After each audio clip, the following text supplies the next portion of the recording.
নমস্কার বন্ধুরা, আমি শিলিগুড়ি থেকে বীণা পানি শিল্পী। কিছুদিন আগে আমরা মালদা ঘুরতে গিয়েছিলাম। আমাদের উদ্দেশ্য ছিল জহড়া মন্দির দেখা। আমাদের হোটেল থেকে উল্টো পাশেই এই বাড়িটি দেখা যায়। এটি ব্রিটিশ আমলে তৈরি হওয়া একটি বাড়ি। সবাই বলেন আশু বাবুর বাড়ি। পরিত্যক্ত অবস্থায় বাড়িটি পড়ে আছে।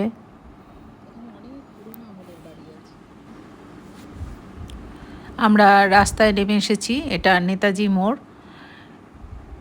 এখান থেকে আমরা টোটো নিয়েছি। এই বাড়িটির কথাই এতক্ষণ বললাম। আমাদের টোটোওয়ালা বললেন এটা নেতাজি সুভাষচন্দ্র বসুর বাড়ি, এখন অন্য কেউ বাস করছে।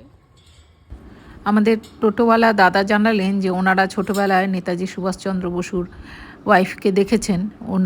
উনি বাজার করতে আসতেন।